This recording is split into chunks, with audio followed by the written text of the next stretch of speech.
بسم اللہ الرحمن الرحیم۔ محترم سامعین، السلام علیکم ورحمۃ اللہ وبرکاتہ۔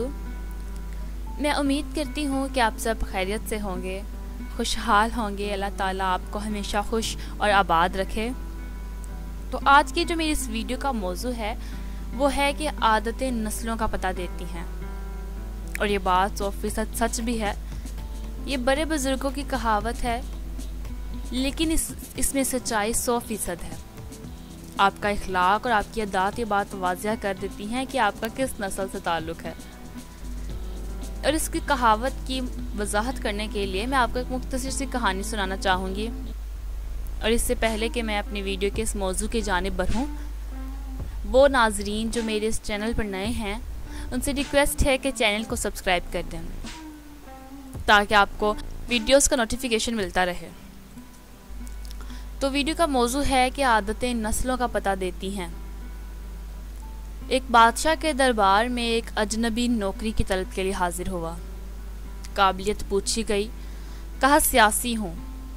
عربی میں سیاسی افہام و تفہیم سے مسئلہ حل کرنے والے معاملہ فہم کو کہتے ہیں۔ بادشاہ کے پاس سیاست دانوں کی بھرمار تھی۔ اسے خاص گھوڑوں کے استبل کا انچارج بنا لیا، جو حال ہی میں فوت ہو چکا تھا۔ چند دن بعد بادشاہ نے اسے اپنے سب سے مہنگے اور عزیز گھوڑے کے متعلق دریافت کیا تو اس نے کہا کہ نسلی نہیں ہے۔ بادشاہ کو تعجب ہوا۔ اس نے جنگل سے سائس کو بلا کر دریافت کیا تو اس نے بتایا گھوڑا تو نسلی ہے، لیکن اس کی پیدائش پر اس کی ماں مر گئی تھی۔ یہ ایک گائے کا دودھ پی کر اس کے ساتھ پلا ہے۔ مسئول کو بلایا گیا تو اسے دریافت کیا گیا کہ تم کو کیسے پتا چلا کہ یہ گھوڑا نسلی نہیں ہے؟ تو اس نے کہا یہ جب گھاس کھاتا ہے تو گائے کی طرح سر نیچے کر کے، جبکہ نسلی گھوڑا گھاس منہ میں لے کر سر اٹھا لیتا ہے۔ بادشاہ اس کی فراست سے بہت متاثر ہوا۔ مسئول کے گھر اناج، گھی، بھنے چنے اور پرندوں کا عالی گوشت بطور انعام بھجوا دیا۔ اس کے ساتھ ساتھ اسے ملکہ کے محل میں تعینات کر دیا گیا۔ چند دنوں بعد بادشاہ نے مصاحب سے بیگم کے بارے میں رائے مانگی تو اس پر بھی اس نے کہا کہ طور و اتوار تو ملکہ جیسے ہیں، لیکن شہزادی نہیں ہے۔ بادشاہ کے پیروں تلے سے زمین نکل گئی۔ حواس بحال کیے، ساس کو بلا بھیجا، معاملہ اس کے گوش گزار کیا۔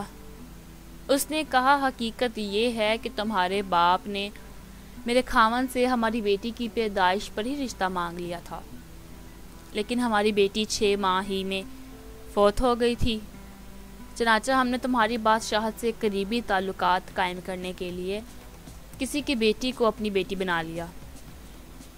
بادشاہ نے مصاحب سے دریافت کیا کہ تم کو کیسے علم ہوا؟ تو اس نے جواباً کہا کہ خادموں کے ساتھ سلوک جاہلوں سے بھی بدتر تھا۔ بادشاہ نے اس کی فراست سے خاصا متاثر ہونے کے بعد بہت سا اناج، بھیڑ بکریاں بطور انعام دی، ساتھ ہی اسے اپنے دربار میں متعین کر لیا۔ کچھ وقت گزرا، مصاحب کو بلایا، اپنے بارے میں دریافت کیا۔ مصاحب نے کہا جان کی امان، یعنی کہ پہلے وعدہ کرو کہ جو تمہارے بارے میں بتاؤں گا تم وہ سن کر میری جان ختم نہیں کرو گے، یعنی کہ مجھے قتل نہیں کر دو گے۔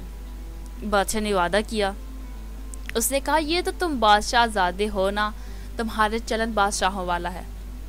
بادشاہ کو تاؤ آیا، مگر جان کی امان دے چکا تھا۔ سیدھا والدہ کے محل پہنچا۔ والدہ نے کہا یہ سچ ہے، تم ایک چرواہے کے بیٹے ہو، ہماری اولاد نہیں تھی تو تمہیں لے کر پال لیا۔ بادشاہ نے مصاحب کو بلا پوچھا بتاؤ تجھے کیسے معلوم ہوا؟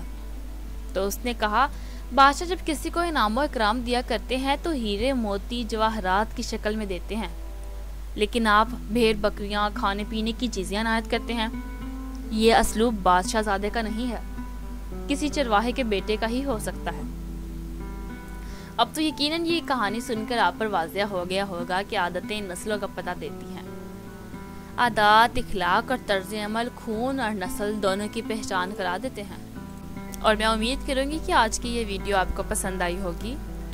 کمنٹ کر کے اپنی قیمتی رائے کا اظہار ضرور کریں، لائک اور شیئر بھی کیجیے گا، اور اسی طرح کی مزید اچھی ویڈیوز کو سننے کے لیے چینل کو سبسکرائب کر دیں تاکہ آنے والی ہر نئی ویڈیو کا نوٹیفیکیشن آپ کو ملتا رہے۔